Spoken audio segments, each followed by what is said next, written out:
بسم اللہ الرحمن الرحیم نحمدہ ونصلی علی رسولہ الکریم۔ جناب اسپیکر، بہت شکریہ آپ کا۔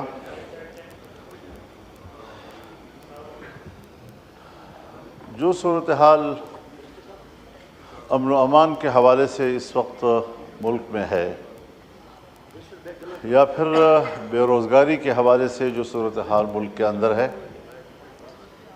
میں اس پر کچھ عرض کرنا چاہوں گا۔ اس سے پہلے بھی میں اس ایوان میں یہ عرض کر چکا ہوں کہ بلوچستان اور خیبر پختونخوا میں بدامنی کی وجہ سے حکومتی ریٹ ختم ہو چکی ہے اور مسلح قوتیں وہاں حکومت کر رہی ہیں، وہاں پر ٹیکس وصول کر رہے ہیں، روڈ کے اوپر پلازوں پر ٹولز وصول کر رہے ہیں، اور راکٹ لانچرز کے ساتھ اور انتہائی اعلیٰ ترین اسلحے کے ساتھ لیس گاؤں گاؤں پھر رہے ہیں، سڑکوں پہ وہ پہرے دے رہے ہیں۔ اور ابھی جو حال ہی میں بلوچستان میں ایک ہی دن میں 4-5 مقامات پر ریاستی اداروں پہ حملے ہوئے، ہماری مسلح افواج کے جوانوں پہ حملے ہوئے، یہ سب چیزیں وہ ہیں کہ اگر ایوان اس پر غور نہیں کرے گا تو پھر کون غور کرے گا؟ ہم کبھی بھی ایسے معاملات کو سنجیدہ نہیں لے رہے ہیں، چنانچہ دونوں طرف صورتحال جذباتی ہو جاتی ہے۔ ایک فریق اس حد تک چلا جاتا ہے کہ پھر وہ علیحدگی کی باتیں شروع کر دیتا ہے، دوسری طرف بھی ہم طاقت کے ساتھ ان سے نمٹنے اور ہم مکمل طور پر ریاست کے تحفظ کے لیے آخری حد تک جانے کے لیے تیار ہیں۔ اس قسم کے بیانات صورتحال کو اور جذباتی بناتے ہیں اور دونوں طرف سے ایک انتہا پہ چلے جانے کا عمل وہ پاکستان کی سلامتی کے لیے آج ایک سوالیہ نشان بن گیا ہے۔ جناب اسپیکر، ان سارے معاملات کو سیاسی لوگ ہی طے کر سکتے ہیں۔ آج سیاسی لوگوں کی اہمیت ختم کی جا رہی ہے۔ جہاں معروف، معاملہ فہم، تجربہ کار اور سینئر سیاسی قیادت ہے، ان کو سائیڈ لائن کیا جا رہا ہے۔ ظاہر ہے کہ اس کی جگہ نئے نوجوان لیں گے، وہ تجربہ بھی نہیں رکھتے، معاملہ فہمی سے بھی محروم ہوتے ہیں، جذباتی بھی ہوتے ہیں، اور اس سے معاملات اس قدر الجھ جاتے ہیں کہ پھر اس گتھی کو سلجھانا ریاست کے لیے بھی مشکل ہو جاتا ہے۔ سیاستدانوں کو با اختیار بناؤ، سیاستدانوں کو معاملات حوالے کریں، سب چیزیں اپنے اندر سمیٹنا اور سارے معاملات کے لیے فیصل آباد کا گھنٹہ گھر بن جانا، ہر چیز کے لیے خود امرت دھارا بھر جانا، یہ شاید ایک خواہش تو ہو سکتی ہے، لیکن یہ کبھی بھی مسئلے کا حل نہیں ہو سکتا۔ میں آج بھی سوچتا ہوں کہ کیا ہماری حکومت کے پاس یہ صلاحیت ہے، کیا ان کے پاس یہ اختیار ہے کہ وہ خود فیصلہ کر سکیں، یا اپوزیشن کو اعتماد میں لے کر پارلیمان خود اس کے لیے کوئی اقدام کرے، مذاکرات کرے، بات چیت کرے اور ملک کے اندر اس اضطراب کو ختم کرے؟ ہم پراکسی جنگ لڑ رہے ہیں، یہ ہمارے اپنے مفاد کی جنگ نہیں ہے، بلکہ عالمی قوتیں دخیل ہو رہی ہیں اور عالمی قوتیں اس صورتحال کا فائدہ اٹھا رہی ہیں۔ جناب اسپیکر، یہ بات آپ سے بھی مخفی نہیں ہے کہ اس وقت خطہ پاکستان اس پراکسی وار کا ایک میدان جنگ بنا ہوا ہے۔ امریکہ، چائنا، سی پیک اور گوادر، یہ سارے وہ معاملات ہیں کہ جہاں پر ایک سرمایہ کاری کرنا چاہتا ہے جس کے ساتھ آپ نے معاہدات کیے ہوئے ہیں، لیکن آج ان میگا پروجیکٹس کے سامنے رکاوٹیں کھڑی ہو گئی ہیں۔ ہمارے ڈیرہ اسماعیل خان لکی مروت سے لے کر آپ پورے بلوچستان کی طرف جائیں، یہ سی پیک ایریا اس وقت ان کے قبضے میں ہے اور وہاں پر کوئی ترقیاتی کام اب ممکن نہیں ہے۔ اس وقت بلوچستان میں یہی نعرے ہیں کہ چین نکل جائے، پاکستان نکل جائے۔ حالات یہاں تک چلے گئے ہیں، سنگینی کی صورتحال کا اندازہ آپ اس سے لگائیں کہ کچھ ایریاز میں آج اسکولوں کے اندر، کالجوں کے اندر پاکستان کا ترانہ نہیں پڑھا جا سکتا، ان کے اندر پاکستان کا جھنڈا نہیں لہرایا جا سکتا، ان کے کلاسوں میں پاکستان کا معاشرتی علوم نہیں پڑھایا جا سکتا۔ یہاں تک صورتحال چلی گئی ہے اور ہم دیکھ رہے ہیں آنکھیں بند کر کے کہ شاید شکاری مجھے نہیں دیکھ رہا ہے۔ اس تمام تر نازک صورتحال میں ہمیں قدم اٹھانا چاہیے، بڑی خود اعتمادی کے ساتھ ہمیں قدم اٹھانا چاہیے۔ حکومت کو بھی اپنی ذمہ داری پوری کرنی چاہیے۔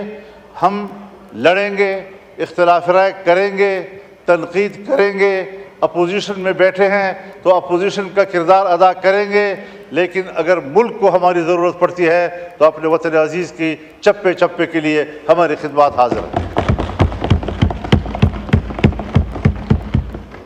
پارلیمنٹ کو، سیاسی جماعتوں کو، سیاسی قائدین کو ملک کے لیے غیر ضروری سمجھنا، اس سے بڑی حماقت اور دنیا میں اور نہیں ہو سکتی جو ہمارے ہاں کی جا رہی ہے۔ یہ سنجیدہ صورتحال ہے۔ ہم ان علاقوں میں رہتے ہیں، شاید سندھ میں وہاں تو ڈاکوؤں کا راج ہے، آپ کو وہاں کچے کی صورتحال سے وابستگی ہے اور پریشان ہیں، لیکن یہاں ہمارے ہاں اسٹیٹ کو باقاعدہ چیلنج کیا جا رہا ہے اور صورتحال انتہائی مختوش ہو چکی ہے۔ تو اس سارے صورتحال میں ہمارا کردار کیا ہو سکتا ہے؟ میں اب بھی یقین رکھتا ہوں کہ اگر پارلیمنٹ سے درخواست کی جائے کہ وہ آگے بڑھیں، بلوچستان میں جا کر بات کریں، لوگوں کے ساتھ گفتگو کریں، کے پی میں آئیں، وہاں کے لوگوں سے بات چیت کریں، گفتگو کریں، تو صورتحال کو دوبارہ واپس اپنے حالت پہ لایا جا سکتا ہے۔ لیکن اس انداز سے صورتحال مزید خراب ہوتی چلی جا رہی ہے، اور میں چونکہ تجربہ رکھتا ہوں، حضرت 2006 سے اس ساری صورتحال میں جب ریاست ناکام ہو جاتی ہے تو وہاں ہم جاتے ہیں اور صورتحال کو کنٹرول کرتے ہیں۔ میں ابھی الیکشن سے پہلے افغانستان گیا، 1 ہفتہ میں نے گزارا۔ پاکستان افغانستان کے تمام شعبوں میں باہمی تعاون، سرحدات کا معاملہ، مسلح گروہوں کا معاملہ، مہاجرین کا معاملہ، باہمی تجارت کا معاملہ، ان سب پر تفصیلی گفتگو کے بعد میں مکمل کامیاب واپس آیا اور میں نے وزارت خارجہ اور پاکستان کے ذمہ داروں کو آگاہ کیا اس سے، اور وہ مطمئن ہوئے، اپریشیٹ کیا، کہا میکینزم کیا ہوگا؟ میں نے کہا وہ ریاست کا معاملہ ہے، میرا ذاتی معاملہ نہیں ہے، میں تو اپنی کیپیسٹی میں گیا تھا، ان کی دعوت پہ گیا تھا۔ تو یہ کوئی مشکل چیزیں نہیں ہیں، لیکن اگر ہم سنجیدگی کے ساتھ بیٹھ کر تسلی سے بات چیت کر سکیں۔ یہاں پر سوال اٹھائے جاتے ہیں، صاحب حملہ ہو گیا، بشام میں حملہ ہوا، یقیناً بری بات ہے، ہمیں اقدام کرنا چاہیے ان کے خلاف۔ سیدھا الزام آ جاتا ہے کہ یہ تو افغانستان کے لوگ ہیں، افغانستان کے لوگ ہیں تو افغانستان کے لوگ مجرم ہیں پھر۔ لیکن وہ 1 یا 2 چوکیوں کو عبور کر کے کوئٹہ پہنچتے ہیں، اور کوئٹہ سے لے کر بشام اور کوہستان تک 250 چوکیاں ہیں، ان کو عبور کرنا کیا وہ بھی افغانستان کی ذمہ داری ہے؟ ہم کہاں تھے وہاں پر؟ سرحدات پر ہماری فوج ہے، ان کے پاس تو اتنی فوج ہی نہیں ہے کہ وہ سرحدات کنٹرول کر سکے۔ لیکن اس سارے صورتحال میں صرف اس سے کام نہیں بنے گا کہ ہم ذمہ داریاں کسی اور پہ ڈال دیں، ہمیں خود اپنی ذمہ داریوں کی طرف بھی متوجہ ہونا ہوگا۔ دوسری بات میں یہ عرض کرنا چاہتا ہوں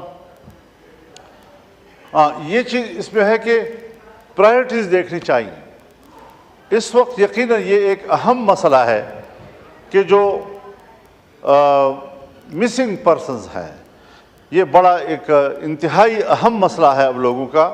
ان کے پیارے جو ہیں وہ 10 سال 20 سال سے غائب ہیں، ان کو نہ یہ بتایا جا رہا ہے کہ وہ مر چکے ہیں، وہ زندہ ہیں، وہ جیل میں ہیں، بھاگ گئے ہیں۔ جہاں بھی ہو، حکومت کی ذمہ داری ہے کہ وہ اس کے خاندان کو بتائے کہ تمہارا بچہ کدھر ہے۔ ہم نے تو وہ چیزیں بھی دیکھی ہیں کہ اگر آرمی پبلک اسکول کا واقعہ ہوتا ہے، آرمی پبلک اسکول کے واقعے سے 1 سال پہلے ایک نوجوان پکڑا جاتا ہے، 1 سال پہلے، اور پھر جب پھانسیاں دی جاتی ہیں تو آرمی پبلک اسکول پر حملے کے پاداش میں اس 1 سال پہلے والے قیدی کو بھی اس فہرست پہ ڈال دیا جاتا ہے کہ یہ بھی قاتل تھا، اور اس کو پھانسی دے دی جاتی ہے۔ اس قسم کی چیزیں لوگوں میں بد اعتمادی پیدا کرتی ہے، اس قسم کی چیزیں لوگوں میں نفرت پیدا کرتی ہے۔ میں چاہتا ہوں کہ قوم فوج پر اعتماد کرے، لیکن ان اقدامات سے اعتماد ختم ہوتا جا رہا ہے، نفرتوں میں اضافہ ہوتا جا رہا ہے، اور مجھے نہیں خیال کہ یہ نفرتیں ہم آئندہ چند نسلوں میں بھی ختم کر سکیں گے۔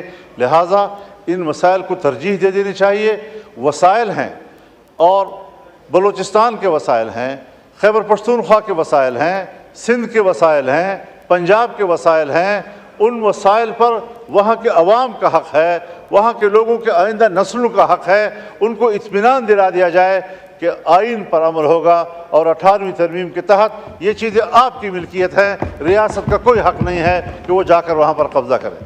یہی وجہ ہے کہ عام مجالس میں یہ سوال اٹھائے جاتے ہیں کہ صاحب یہ جو ساری دہشت گردی